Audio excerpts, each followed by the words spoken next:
My daughter cut me off after she had her baby.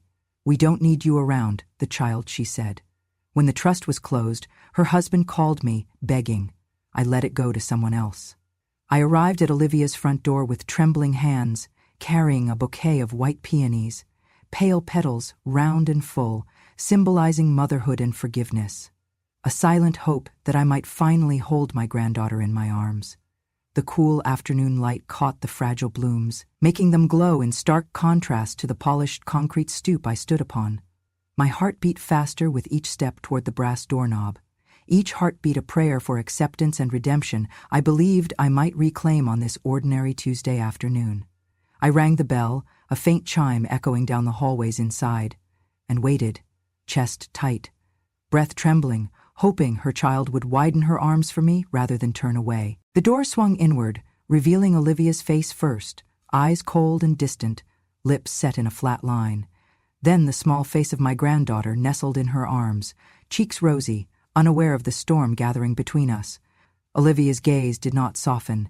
Instead, she looked past me, as though I were an old photo, someone to view with polite detachment. Then her lips parted, and words came out like ice shards. We do not need you around the child. The words pummeled me harder than any force I could imagine. I stood speechless, a breath caught in my throat, my hands pressing the flowers closer to my chest as though they were me, fragile, vulnerable, unseen. Before I could respond with love or explanation, Olivia snatched the bouquet from my grip. In a motion both deliberate and violent, blossoms flew from my hands as she struck me across the body with great force. White petals exploded into the air, drifting down like shattered hopes and broken promises, carpeting the stoop in wounded beauty. My breath escaped me. The world stilled, then spun. I tried to steady myself, but she pushed me hard, sending me tumbling backward onto the stones. Pain radiated through my back, but the deeper hurt was the sting of rejection, sharper than any physical blow. She did not stop there. With eyes blazing, she flung the ruined bouquet of mangled stems and bruised bloom at me like a weapon. For a moment I lay there, stunned, as petals and broken petals scattered across my body and pooled beneath me, a testament to both my love and my humiliation. "Get out," she hissed, voice rising with venom. "You stink of disgrace and decay. You have no right to appear in my home, ever." The door slammed shut with finality. The sound echoed in the hollow of my chest. No one came to check on me, no apology, no soft whisper from the baby inside. I remained where I had fallen, chest heaving, petals fizzing like ghosts of a life we once shared. My hands shook, and yet I did not cry or plead. Anger rose from depths I had long kept quiet, cold, steady, and relentless. Amid shattered petals, I felt something spark, a quiet fire born in betrayal. Petals lay around me like witnesses to my undoing, but they would become the coals beneath my resolve. This moment of shattering would not break me. It would transform me. Before we continue, if you feel the fire, press hype. Let the quiet rise, let the powerful speak. In solidarity, let that button echo the roar of the silenced. I stayed standing at the kitchen counter long after the heat of that afternoon's confrontation had settled into a dull ache. The white china mug trembled in my hand as steam swirled upward, carrying with it the faintest scent of chamomile and a perfume of longing for unspoken reconnection. Outside, the bird bath brimmed with crystal sunlight, and a solitary sparrow hopped across the stones, pecking at fallen crumbs. Watching it was like viewing a memory of a child, small, innocent, but insistent, reaching out for something deserved. My mind drifted back to a day when Olivia simply stopped cooking with me. Although we always had cooked side by side, I was stirring a pot of fish stew, my hands old but sure, and she walked in, nose pinched. "I cannot stand the smell," she said, voice forced calm but eyes burning. "It reeks of backwardness, like something from a slum kitchen. I cannot expose my friends or my child to that." The words struck like ice-cold steel.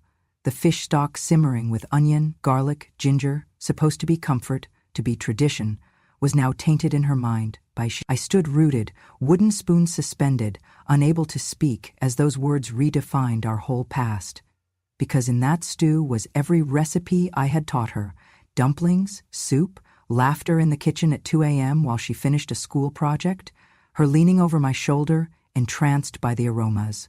Backwardness, She had discarded me and the love in my cooking with that single breath. I wondered then, had I ever been more than a memory to her? Tears came, but my lips stayed sealed. I remembered mornings when she was a toddler, tiny broom in hand, sweeping up offending oatmeal on the floor, giggling under her breath as she knocked that same pan off the stove. I had caught her with relief, scooped her up with a laugh.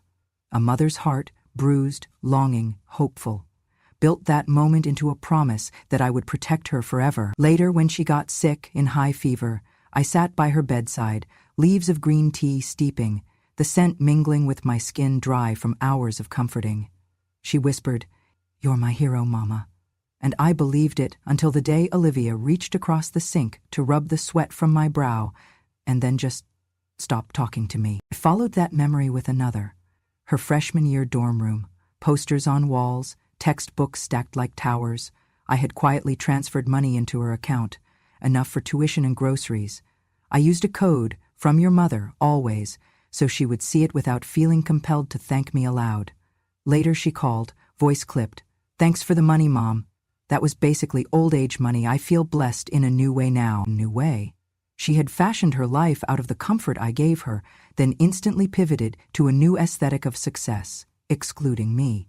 That ache deepened when she said, finally, "I love you. But I deserve elegance, not your struggles. Please just let that part of my life fade." Fade. Imagine being love personified, then erased. I folded my hands against the mug, heart tight. Was I too rooted in yesterday? I wish these memories were single shards in a mirror, but they reflect. I remember saving tips from hospital shifts, each dollar I tucked into a tin for her future. When the tin was full, I counted out enough to cover her dorm deposit and a bus ticket home. Standing in that pawn shop, I cried, my fingers trembling as I handed over the pawn, not because I needed the money, but because I needed her to succeed. That was the day I became part nostalgia, part sacrifice, and yet those savings too had become tainted, old-world filial duty in Olivia's mind, a badge of antiquation she gently put down, like a broken dish she no longer wanted to hold. I felt tears gather, but I let them wait. Inside me, a slow throb began, not of sorrow, but of clarity. Love without return is still love, but unrequited love need not be the tomb that ends the story. I set the cup down, cups clinking in the empty room, as I weighed the memory of my sacrifices against the reality of Olivia's dismissal. My life had been the feeder of hers. Now I would feed something else. That kitchen, once humming with lineage, now lay in silence. But from that void, my decisions, my resolve, would rise. I still remember how quiet Olivia's voice was when she told me they had closed the trust fund, the one I started the day my granddaughter was born. I sat on the edge of my armchair, fingers touching the old latch on the wood trim behind me, feeling as though something inside me had been sealed away at the same moment. No thank you. No explanation, just that perfunctory notice. My throat went dry. I felt everything else fall away, as if I'd been erased from the center of their lives. For a long moment I sat in that room, listening to the hum of the refrigerator and the uneven tick of the clock. Grief, cold, blunt, settled over me. I said nothing. I didn't weep. Instead, I closed my eyes and folded every memory tied to that fund into a fragile breath. Weeks passed. Quiet. Too quiet. The world slowed. I stayed inside, pulling on old sweaters, drinking weak tea, sorting through letters from applicants who had thanked me for the smallest kindness. Then, one morning, I sent an email to Olivia. It read only, "I have repurposed the trust into a scholarship fund for orphaned girls training to become doctors." I pressed send. My heart rattled, but I did not look back. Later that afternoon, Olivia called, the line crackling with tension and confusion. You closed it?" she stammered. "Yes. For our granddaughter?" "No." A rusty silence followed. I could almost hear their shock echo over the wire. Olivia's voice trembled. "Who is it for?"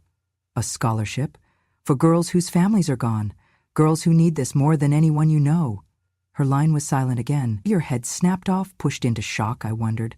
I let the silence hold the truth. This wasn't about money. It was about memory. Finally she spoke, voice tight and small. "Why?" I inhaled, My voice sounded brittle but steady. Because you said you do not need me, so I gave it to someone who does. The sentence floated in the abyss between us and landed like a stone. She didn't respond, didn't argue. That was all she needed to hear. The rest of the day passed hazily. In the dim corners of my home, memories bloomed.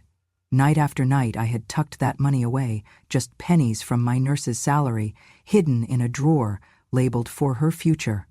I'd watched that drawer fill over the years, not for recognition, not for control, for love. And to think those dollars would vanish on whim, to people who refused to even ask, felt like the final abandonment. Yet something stoked inside me, something steady. I smiled, not from relief, but resolution. Olivia and her husband forced me away, but in doing so they freed something in me. That money, meant for a child who might never call me grandma, would now build a legacy rooted in tenderness, not entitlement. I began writing checks to a local foundation focused on girls who had lost parents and dreamed of becoming doctors. The first application came from a teenager whose foster parents worked double shifts. She wrote of nights spent under a dim lamp, studying anatomy charts. Another was from a girl in a refugee shelter, describing how she wants to heal the child next to her in line, an image that pulled at my chest. Each envelope held a miracle, made manifest through the small trust I quietly redirected. When I sent Olivia a letter explaining it, I did not ask for forgiveness or acknowledgement. I wrote, "You said you didn't need me, so I gave it to someone who does." I folded the letter within a card, pressed small white petals inside, echoes from the bouquet she threw at me on that porch. Those petals, now dried and pale, were symbols of brokenness turned quiet strength. Weeks later, I heard that Olivia's voice had caught in her throat when she unfolded those words. No guilt turned into confrontation, just emptiness, replaced by memory. It may not have been the closure she expected, but it was real. It was deserved. The scholarship fund grew quietly. My heart, once tethered by hurt, now floated on purpose. I learned that when love is unmoored, it doesn't disappear, it transforms. The money I saved under the radar would bloom in minds of girls who never knew my name, but shared with me what mattered most: hope. A week after I sent that final letter, I received no reply. No knock at the door, no apology.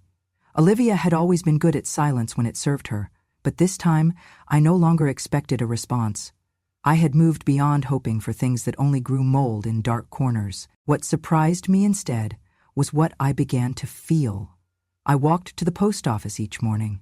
The autumn wind had started to carry a bite, but it was clean and sharp, like truth. I dropped off scholarship documents, signed recommendation letters for girls whose stories I had read through tears.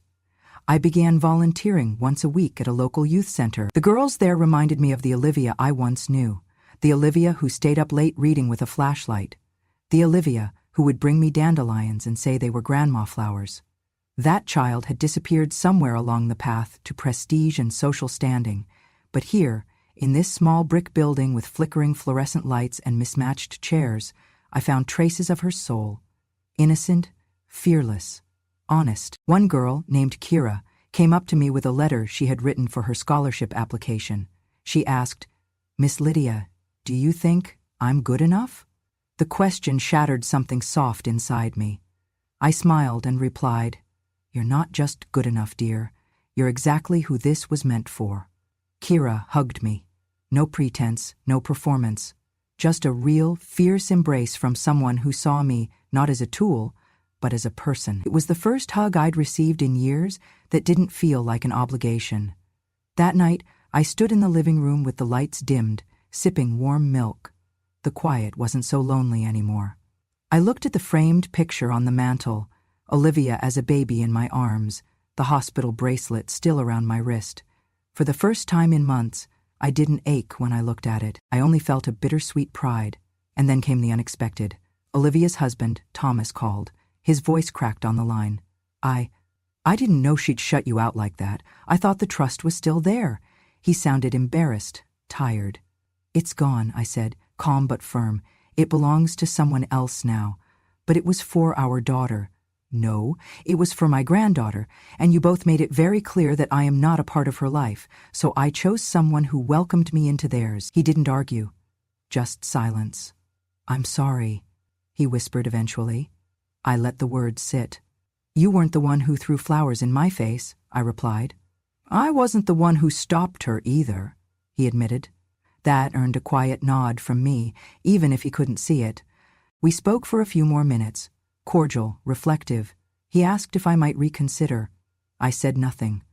Silence has a way of saying no with more power than shouting ever could. That night I sat with my journal and wrote, "They expected me to fade. But I've never glowed brighter." A few days after the call with Thomas, I received a small envelope in the mail. It had no return address, but the handwriting was unmistakable. Olivia's, tight and neat, like someone trying too hard to control the mess. My heart skipped, foolishly hopeful. I opened it with trembling hands. Inside, a single note. You've made your point. We're moving on. Please don't contact us again. No salutation, no signature, no acknowledgement of the pain or the betrayal, just a cold dismissal dressed up as finality. I sat at the table, eyes scanning those few lines again and again until they lost all meaning. Then I lit a match and watched the paper curl and vanish into smoke in the ashtray I kept on the windowsill. I didn't cry, not this time. I had already buried every soft part of me she once knew. What she burned was only ash now. I walked out that afternoon, bought flowers, roses this time, not peonies, not a symbol of motherhood, just a reminder that something could still bloom after frost. I brought them to the community center and placed them on the table for the girls. They smiled. No one questioned why. No one mocked. No one struck me with them. That evening, I reviewed the scholarship essays. There were over 70 applicants now, many from cities I had never been to, girls who wanted to be pediatricians, midwives, nurses, and war zones. I read one essay by a girl named Renee, who lost her mother to cancer and had lived in 5 foster homes by age 16. Her dream was to return to her hometown and open a clinic where no one would be turned away. She ended her essay with, "Sometimes the people who save us are not the ones who gave us life, but the ones who gave us hope." I sent her the acceptance letter the next morning. Later that week, I received a message from the foundation I'd partnered with. They wanted to name the scholarship permanently in my honor, the Lydia M. Carter Fund for Women in Medicine. I agreed, on one condition. The first class of recipients must all meet each other, in person, and hear my story, not the scandal, not the press spin, but the truth. The center agreed. So I stood there, months later, before a room of 17 young women. I didn't wear pearls, I didn't cover my gray, I didn't even try to hide the tremor in my hands. I told them what I had been through, not with bitterness, but with purpose. How love, unreturned, does not make us empty, it makes us strong. How giving without being wanted may hurt, but giving where it is welcomed heals more than any apology ever could. Afterward, Renee came up to me and said, "You didn't lose a family, you built a new one." I smiled. That's the secret, sweetheart. Family isn't always inherited. Sometimes it's chosen. And somewhere in the silence of that moment, I felt Olivia's absence like a shadow that no longer frightened me. He arrived days later, Thomas, calling softly through the phone again. His apology this time wasn't layered with defense or excuse, it quivered with regret. He spoke of Olivia's resignation, how she unraveled at the company board meeting when news of the scholarship fund went public. "Everyone's talking about it," he said. "They say it was the perfect revenge, silent but absolute." I did not flinch. I only replied, "Justice does not always clamor. Sometimes it lives in quiet decisions. Sometimes it lives in quiet decisions."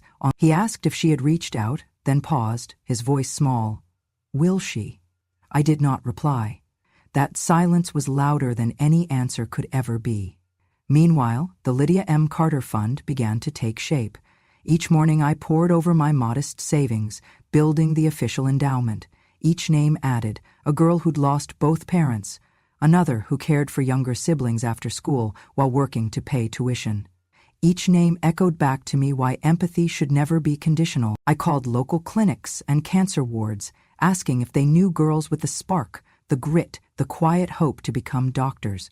One afternoon, a social worker called to say they had a candidate, Marisol, 14, undocumented, whose dream was to return one day and set up a community clinic in rural Mexico. I arranged a meeting, In person, in my dining room with chipped paint and a cozy feel that children seem to instinctively trust. Marisol arrived, shy and steady. She unfolded a list of facts. Good in biology, mother gone, makes tortillas after school to keep her brother in shoes. She looked at me, eyes round, and murmured, "I hate doctors who ask, 'Do you speak English?' first. I just want to heal people." I poured tea, offered her a seat, and shared nothing of my bitterness. When I was finished, my response was soft. "Then you will speak healing, even without words." She smiled, as if that was all the promise she needed. A few weeks later, I received an invitation to speak at a medical student panel on overcoming adversity. I was not a doctor. I had not white coat credentials. But perhaps the world needed to learn that resilience, not pedigree, defines healing. I stood in front of anxious young faces, ages and backgrounds clashing and converging on a shared purpose: medicine. I told them about love that wasn't seen, about floral attacks and sealed doors, and about decisions made in silence that echo louder than shouts. I told them I did not want vengeance that destroyed, but justice that built. They listened. I felt them there, in me, and I in them. Months later, I saw Olivia again. Across a news article, she was quoted, voice trembling, as saying she lost more than just a fund. She lost a mother. The words struck me, but I felt no bitterness. I had moved to a different ground. I understood that to take everything from someone, sometimes you start with what they used to depend on. One evening, I found a message waiting. "I am sorry for everything. I cannot undo it, but I want to know more about what you started." It was from Olivia. I placed the phone down without calling back. I thought about marigolds and peonies, and how flowers push through hard ground when they want to live. I nodded to myself, rising from my seat. I had not forgiven. I had transcended. I never intended to gain power over Kell & Co., but power is one thing you never relinquish fully once you've built it. And once I realized I had, it started with old documents I found tucked away in a leather portfolio, buried behind dinner menus and faded photographs. Documents from my days managing rentals and small investments when Olivia was born. Over many quiet years, I had acquired shares bit by bit, initially granted in my quiet years as unpaid labor, then stock options earned from investing small savings into Kell & Co. From the beginning, I was a silent partner, never noticed. Only when I needed to remind them of my presence did I mobilize them, built into a majority held in trust. But then, when that afternoon on the porch replayed in my mind, I paged through the papers again. I noticed stock certificates of Kell & Co., my shares increasing slowly over the years without Olivia or Thomas noticing. I was a silent shareholder in the company they believed they inherited. Over many quiet years, I had acquired shares bit by bit, initially granted in my quiet years as unpaid labor, then stock options earned from investing small savings into Kell & Co. From the beginning, I was a silent partner, never noticed. Only when I needed to remind them of my presence did I mobilize them, built into a majority held in trust. And because I believed in legacy, not entitlement, I had let it remain that way. One morning, weeks after speaking with Thomas, I worked through the phone to contact a lawyer. We used an irrevocable trust to transfer those shares to the Lydia M. Carter STEM Trust, a new entity dedicated to girls diagnosed with learning disabilities who wanted to pursue careers in science and medicine, girls whom the world dismissed, but whose minds burned with ambition. By placing the shares into an irrevocable trust, my ownership and control were removed from my name, unchangeable, unassailable, immune to reversal. I watched the paperwork shift in silent formality, knowing I had pushed the first stone in a landslide. When the news broke, founder's mother revokes control over Kell & Co., redirects shares to STEM Trust. Olivia and Thomas sat at the boardroom table, color draining from their cheeks. I saw it because I read the shareholders' update. Olivia's eyes flicked from the screen to a stack of folders made redundant in the second it took her to realize that the control she assumed she held was just an illusion. I did not feel triumph. I felt necessity. Kell's stock began to tumble. A controlling shareholder transferring shares to a trust, stripped of personal profit motive, sent chills through investors. They saw a red flag, interpreted as a lack of confidence in the company's future. Suddenly, trading halted. Murmurs turned into panic. Analysts drafted quick articles. Trust evaporates from table stake. Founders' intent questioned. Offices empty. The market collapsed, as though the company had been parted at the root.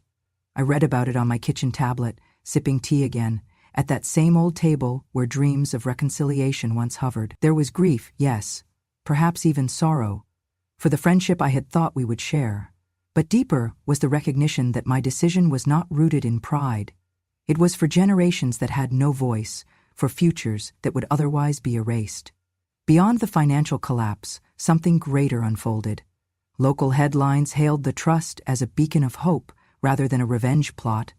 I had built something irreversible, not an empire, but a foundation. I received an email from Olivia days later.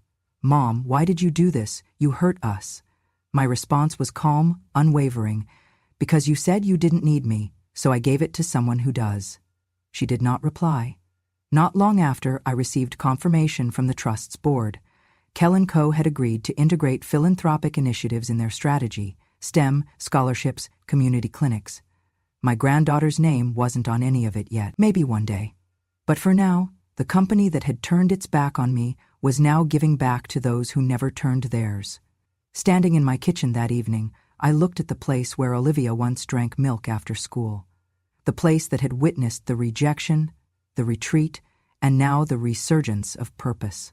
I poured myself a fresh cup, hands steady, vision clear. Some powers cannot be reclaimed by force, but by faith and quiet action. I did not break anything. I built something better. I had not expected the world to notice, yet notice it did.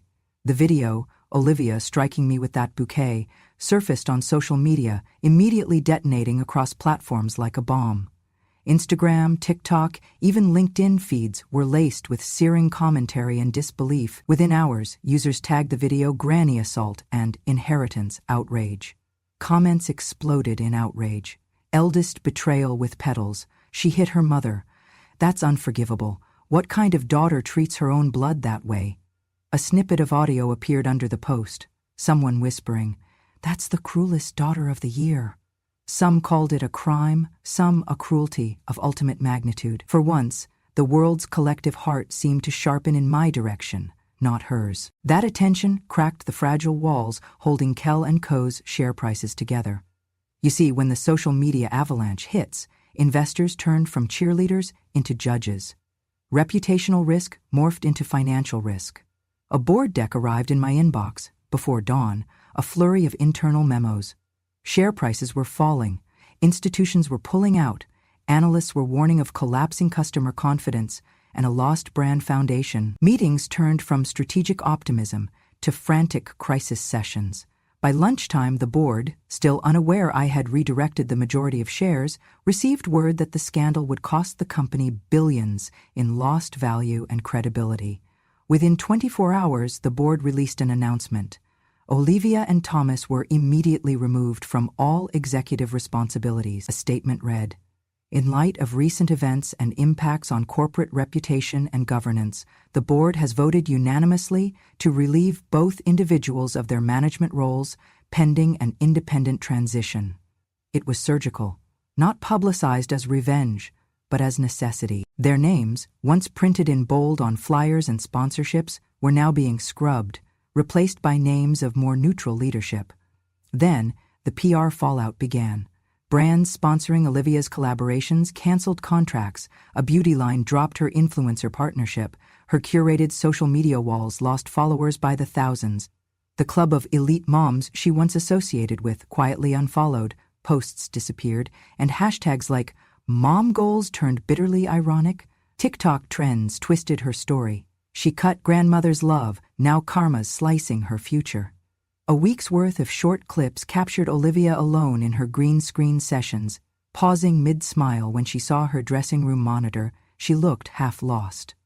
I watched all of this unfold not from voyeuristic delight, but from quiet resolve. I was no longer anonymous. I was name on a trust. I stood before a gathering of reporters when the foundation organized a ceremony for the first group of scholarship recipients. Microphones bore down, flashing lights, my hands clasped, steady. A single question volleyed through the crowd. "Miss Carter, do you consider this a revenge or a redemption?" The room leaned forward. I looked at the teenagers seated behind me, bright, hopeful, future doctors. I spoke simply. "I was never your target. I was your backbone." That statement echoed much longer than any highlight reel could. No applause. But silence folded around me like understanding. Back at home, Olivia watched the coverage on her phone, her face liquefied with disbelief. She opened the trust's public statement. Legacy committed. Shares irrevocable. Mission unchallengeable. No pride in me, only shock, regret, and perhaps the slow thaw of memory. She reached for my number. Her finger hovered, but for now, she stayed quiet. Lydia's life continued. I watched as the company scrambled to regain footing. New leadership emerged. My trust was simultaneously a financial instrument and a moral beacon. The company repurposed part of its CSR budget into science tutoring programs for underserved girls. Initiatives I had never glared at with ego, but with pragmatic love. Olivia and Thomas retreated behind closed doors, out of the social eye. Mentions of them faded as news moved on, but the trust endured, funding one future doctor at a time, slowly but unmistakably rewriting its legacy. That was the moment the crisis peaked, their public collapse, their professional exile, but mine was a quiet ascent. It was not framed in vindictiveness, but in recalibration of worth. In the stillness after the storm, I realized that I had not just survived, I had become the force of change I never thought I could be. I met Lily behind the aging red crumb brick community center, where the air smelled of chalk dust and hopes just beginning to take flight. She stood there, clutching a paper bag, eyes wide, not with fear, but with the familiarity of someone who had seen me when I was invisible. It was her who once secretly slipped me a sandwich through my mailbox during that dark chapter, when I had been publicly humiliated and banned from the home that used to lift me. That sandwich, plain and unpretentious, had tasted like water in a desert, like a whisper of belonging. Now she stood as the brightest artifact of all that endured. We sat on a worn wooden bench beneath budding cherry trees. The morning sun scattered petals around us, as if blessing what was about to happen. I handed Lily a slender envelope, thicker than she expected. She hesitated before opening it, her fingers trembling just slightly. Inside were legal documents transferring the holdings of the Lydia M. Carter STEM Trust into her name, allowing her to use the principal whichever way she needed for her tuition, health, or whatever insists on worth. I watched as her breath caught, and eyes welled up. "I never forgot you, Grandma," she whispered, her voice barely holding together. Tears escaped me then, quiet tears that arrived because love was finally recognized. I leaned forward, drew her into a hug, pressing her small frame against the lines on my shoulders where grief had carved its temporary home. "I didn't lose a daughter," I replied, breath catching, "because I found a granddaughter." The bench settled under us, a soft exhale. I pulled back, taking her face in my hands. Her cheeks were rosy, eyes shimmering, and in that glow I saw futures branching outward. Science labs, white coats, care beyond herself. Everything I had saved, hoping to hand to Olivia, now passed through me to Lily. Not because of obligation, but because of recognition. We spent the afternoon sitting there under petals and sunlight. Lily told me about school, her friends, dreams in molecular biology. I told her stories of the fight that led us here, the flowers, the injustice, the quiet catalysis of purpose. She didn't ask for explanations. Her presence was enough. When it was time to go, I handed her an envelope. She looked at me, questioning. "Open it at home," I said. Later, I watched her feet, padding up the sidewalk with that envelope hugged to her chest like a promise. Inside was a small notebook with a note, "For new dreams, not old shadows." Night fell in my quiet house, but I was wide awake, brighter than I had been in years. The transfer was complete. The legacy was now hers. I had broken chains. I had built bridges. This was the new story. Quiet, resilient, anchored in the hope for someone else's sunrise. We were still family, redefined, but unbreakable. I moved into a modest house on the edge of town, a little cottage painted pale green, trimmed in white, with a garden that waited patiently for spring. The air here is softer, quieter, birdsong at dawn, the hum of bees busy about their work, and the sense that peace can grow when you stop chasing it. I planted flowers along the walk, marigolds and daisies, simple blooms for a simple life. That house, with its uneven floors and cozy kitchen, became my sanctuary, made still richer by purpose. I founded the Phoenix Scholarship, named for the mythic bird that rises from ashes. The name felt right: rebirth, renewal, hope forged from destruction. My lawyer helped me file the paperwork. The trust was now fully institutional, with governance that would outlive me. Each dollar given in Lydia's name would become a flame for girls abandoned by life and lit anew. Inside, I set up my office, a small room with a single desk, a lamp, and a corkboard full of photos. On that wall's center, under glass, I placed the shattered pieces of that once delicate handkerchief. The cloth torn by olive branches and resentful hands now lay preserved in its glass sanctuary. It was no longer a symbol of humiliation. It was a testament to survival. Each jagged thread reflected something real. Pain endured, love broken, and then rebuilt, stronger, somewhere beyond bristle. I began receiving applications. Letters, in neat penmanship, frantic typing, sometimes stained, sometimes taped together. From farms, from shelters, from cities on fire with hope. One girl wrote from a refugee center in Bosnia, another from a coal mining town crippled by industry's collapse. In every letter was a spark. They wrote not for pity, but for a chance to heal others. Lily sat at my side, her bright eyes helping scan essays every afternoon. She brought iced tea, and I taught her how to mount the letters on the corkboard. This is my favorite, she said of a letter from a girl wanting to become a pediatric oncologist because she lost her brother to leukemia. She's not asking for pity, she wants to save kids. Lily let me feel proud, not just of someone else's promise, but of what I had become. I realized motherhood had evolved. Motherhood did not end with one's own children. I was mothering hope now, and Lily was learning how to steward it. I held the first awards ceremony beneath the old oak tree in my yard. I invited local news. The girls, 5 of them, stood on folding chairs singing a song together, voices trembling and soaring at once. One girl looked like she had always sung that song inside her, waiting for a moment like this.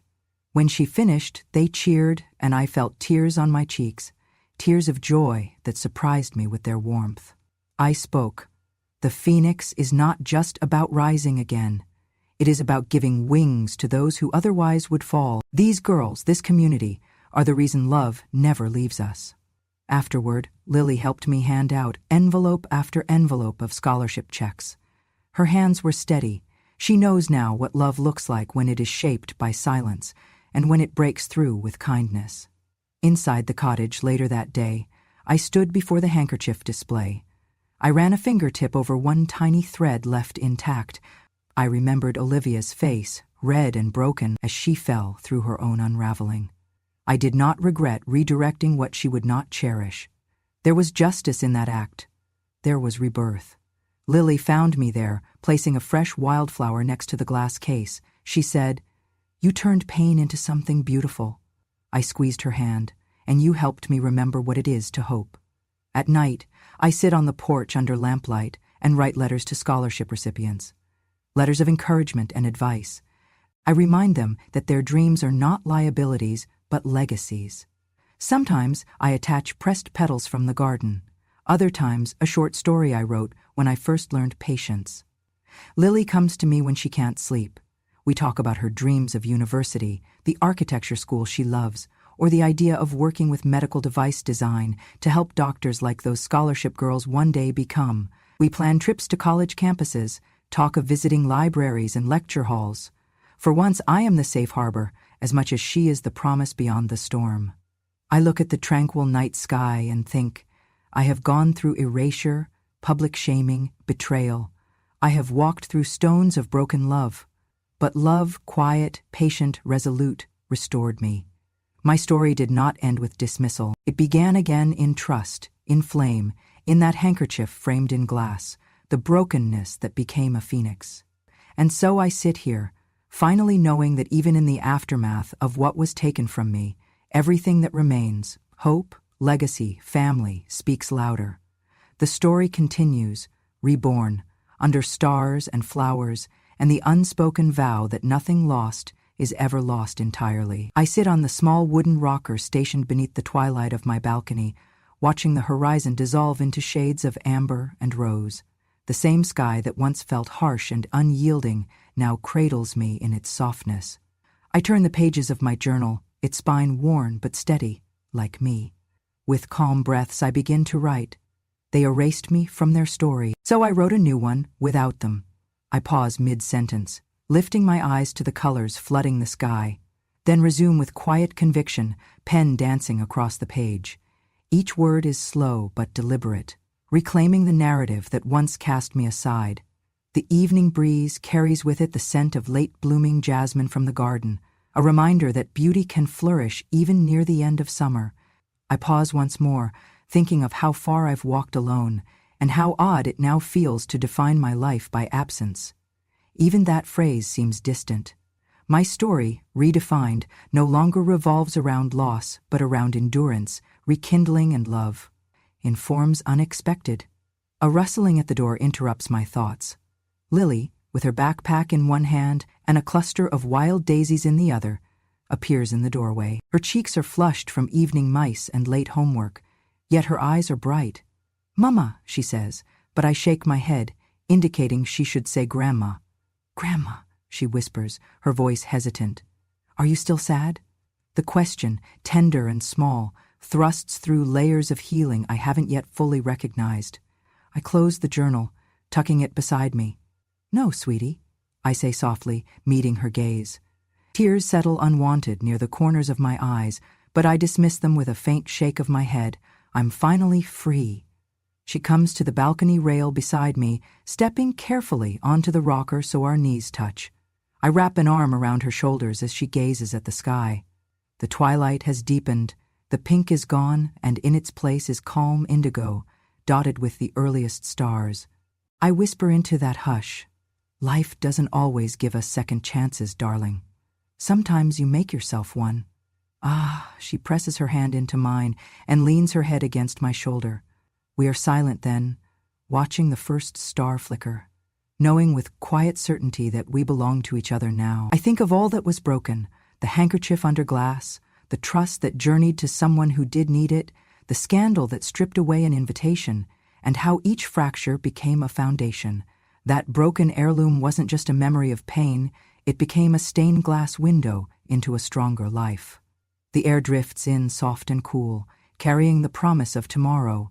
Lily tilts her head and says, "I'm going to build something worth living for. You're not the only one, I think." With that quiet fire in her voice and mine, we stand up. Hand in hand, we step off the rocker and onto the porch floor, leaving the journal open on its page.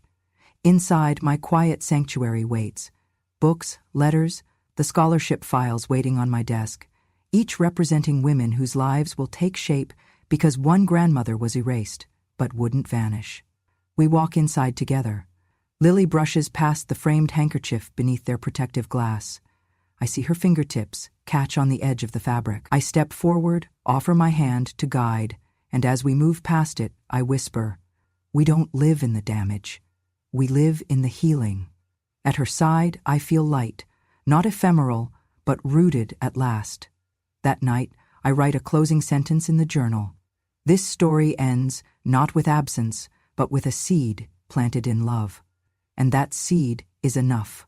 We turn off the lamp. The silence inside is peaceful, an embrace after a long winter. Outside, the night carries a hush that says everything ends, but everything begins again. The phoenix does not ask permission to rise. Thank you for walking this journey with Lydia. If this story moved you, if you felt the pain, the injustice, and the quiet triumph, don't forget to hit that hi button, like, and share with someone who believes in second chances. Tell us in the comments, have you ever been written out of someone's story only to write your own? And most importantly, subscribe to Grandma True Stories for more powerful, true inspired tales of resilience, betrayal, and redemption. Because every grandmother has a story, and some rewrite the ending. Turn on notifications so you never miss the next chapter.